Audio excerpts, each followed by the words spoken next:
15 شعبان کی رات کو عائشہ فرماتی ہیں میں اٹھی تو آپ بستر پر نہیں تھے، تو میں ڈھونڈنے نکلی تو آپ جنت البقیع میں پہنچے ہوئے تھے۔ تو آپ نے دیکھ کر کہا عائشہ تو کیا سمجھتی ہے کہ اللہ اس کا رسول تمہارے ساتھ خیانت کریں گے؟ میں تو بقیع والوں کے لیے آیا تھا دعا کرنے۔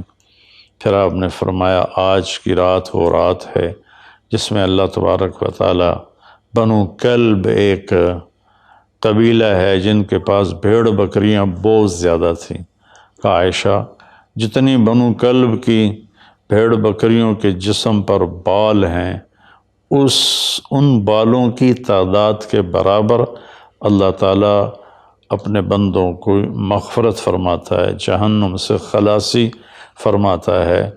اس پر شب برات اور شب مغفرت علماء نے اس کا نام رکھا، میرے نبی کی زبان سے یہ نام نہیں نکلا۔ تو اس کی یہ فضیلت ہے کہ اس میں اللہ تعالیٰ کی طرف سے بخشش کا نزول ہوتا ہے۔ باقی یہ جو کہتے ہیں کہ اس میں فرشتہ اترتا ہے اور سارے سال کا بجٹ بتاتا ہے اور سارے سال کے واقعات، یہ کسی حدیث میں میری نظر سے نہیں گزرا۔ سورہ دخان میں فیہا یفرق کل امر حکیم کا جو آیت آتی ہے تو اس سے پہلے کی آیت شب برات کی نفی کرتی ہے، انا انزلناہ فی لیلۃ مبارکۃ، کہ ہم نے اس سے مبارک رات میں اتارا قرآن پاک۔ تو قرآن پاک تو لیلۃ القدر میں اترا ہے، تو اگر کوئی کسی قسم کے اعلانات ہوتے ہیں تو پھر شب قدر میں ہوتے ہیں، اس رات میں نہیں ہوتے۔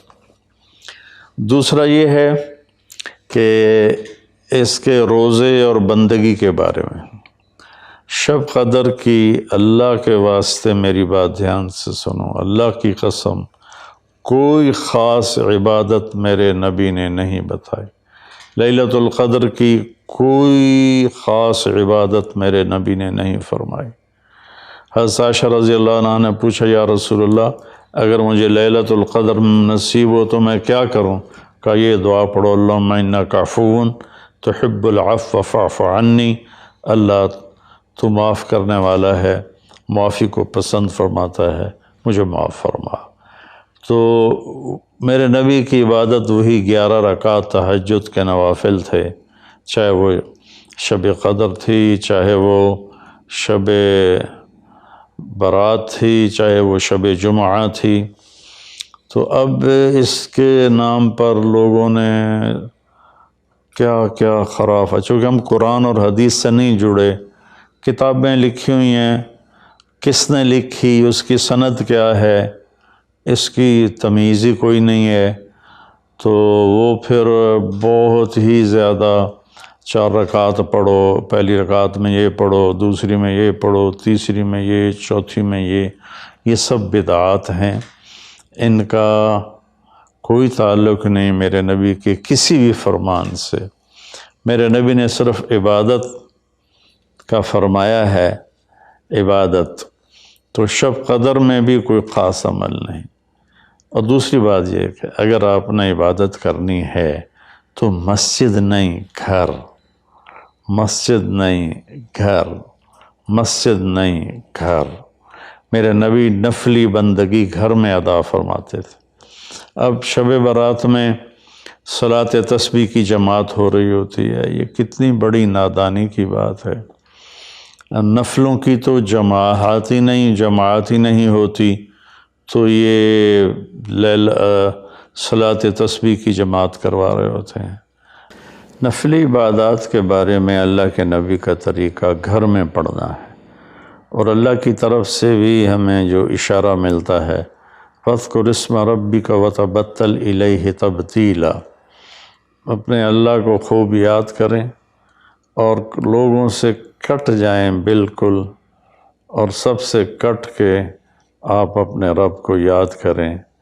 وَمِنَ اللَّيْلِ فَتَهَجَّدْ بِهِ نَافِلَةً لَكَ عَسَىٰ أَن يَبْعَثَكَ رَبُّكَ مَقَامًا مَحْمُودًا فَإِذَا فَرَغْتَ فَانْصَبْ وَإِلَىٰ رَبِّكَ فَارْغَب ان ساری آیات کا خلاصہ یہ بنتا ہے کہ نفلی عبادات سنتیں بھی ہوں گھر میں پڑھو، اور خاص طور پر جو ایسی راتوں کی عبادت ہوتی ہے، مسجدوں میں اکٹھے ہونا اور اس رات میں جھنڈیاں لگانا، پھر آتش بازی کرنا، یہ آتش بازی تو بالکل ہی اسراف ہے اور خرافات ہے۔ تو میری گزارش ہے کہ میرے نبی کی جو سنت ہے، آپ نفلی بندگی عبادات اپنے گھر میں فرمایا کرتے تھے۔